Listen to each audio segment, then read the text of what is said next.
The Edo State gubernatorial election came to an end over the weekend. Now, Edo's people, Edo citizens, they now have a new governor. And this is the take-home for opposition. It is high time that the opposition comes together if they want the development of Nigeria and states in Nigeria. It is not going to be possible for them to unseat these current emperors.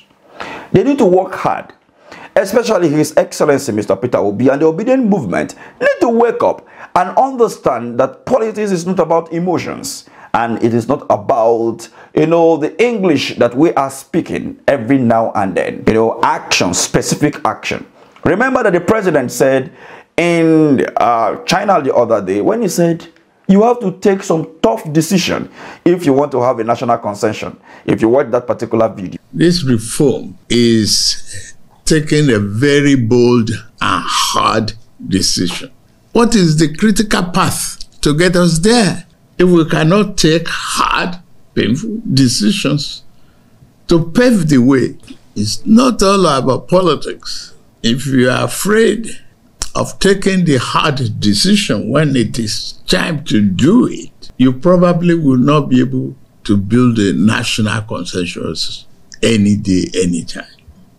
Now, the truth of the matter is that he took a very tough decision by having a Muslim ticket. And that was the reason why he could get a national conception of corruption, which has metamorphosed into him becoming the president of the Federal Republic of Nigeria in 2023. Now, it is obvious that the only thing the opposition know how to do in Nigeria is just to lament and continue to say, we reject the result, we reject the result. They have been rejecting the result, and what changed? Nothing. They are the National Assembly, and they are the ones that are not ready to make laws that would deter the executive from stealing or misappropriating funds meant for the people. However, the C.J.N of Nigeria stepped down some months ago, and now we have a new C.J.N whom has been confirmed by the Senate yesterday. Remember that Justice KEKERE-EKUN, sorry if I'm not pronouncing the name very well, has been confirmed as the Chief Justice of Nigeria. The President of the Senate, Godswin Akpabio, announced yesterday. And the C.J.N was screened for almost 2 hours as lawmakers threw various questions at her, particularly on judicial reform. Let's not forget that I brought to your notice some days ago about the federal government getting ready to build over 40 units of house for the judges in Abuja. And we have seen that their salaries and allowances have been increased drastically since after the election in 2023. Now, that they have asked her a lot of questions as to if she's going to do a good reform and bring sanitation to the judicial system. She have responded and she have made some strong statement in terms of trying to detail or send a very strong message to Nigeria. And according to Parallel Facts, they said, I assure you, those condemning judiciary on social media will be dealt with, new C.J.N. Now, according to the news, they said, Senate hearing, which was broadcasted live by the Nigerian Television Authority NTA during the section, lawmakers questioned the C.J.N on various issues including delays in the administration of justice and effectiveness within the judicial system. The Senate President Godswin Akpabio questioned Justice KEKERE-EKUN on whether she would tolerate the practice of Senior Advocate of Nigeria, SAN, providing commentary and analysis on sub-judicial cases during her tenure. Sub-judicial cases are those current under judicial consideration and bar from public discussion.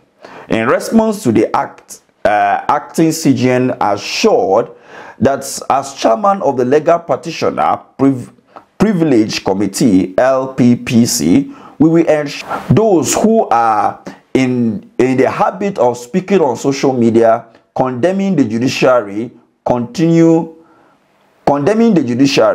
commenting on cases that are sub-judicial will not have anywhere to hide. They will be dealt with decisively, Keke said during the interactive section of the Senate's plenary yesterday. Now, the question that most Nigerians, or the reaction from most Nigerians, is that we will be waiting for you on the streets of X, formerly Twitter.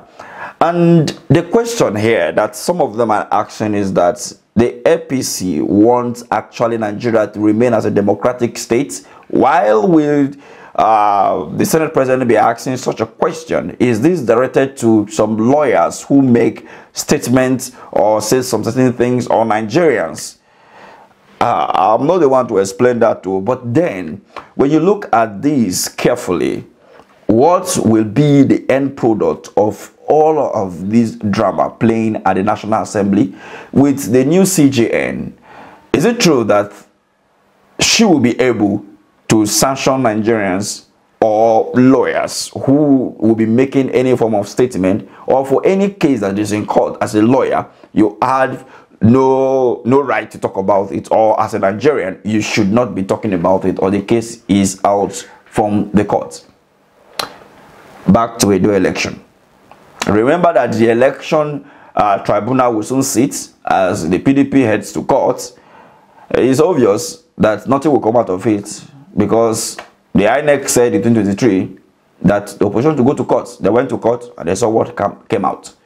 Now the president have already told the opposition that if you're not comfortable with the results, you can go to court as usual. And we have seen the confirmation of the new C.J.N.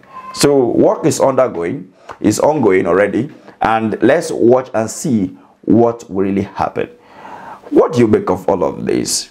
Do you think that a political merger between the opposition will unseat the current emperors, or everyone should go their way, and then we'll see what happens in 2027? Thank you for watching.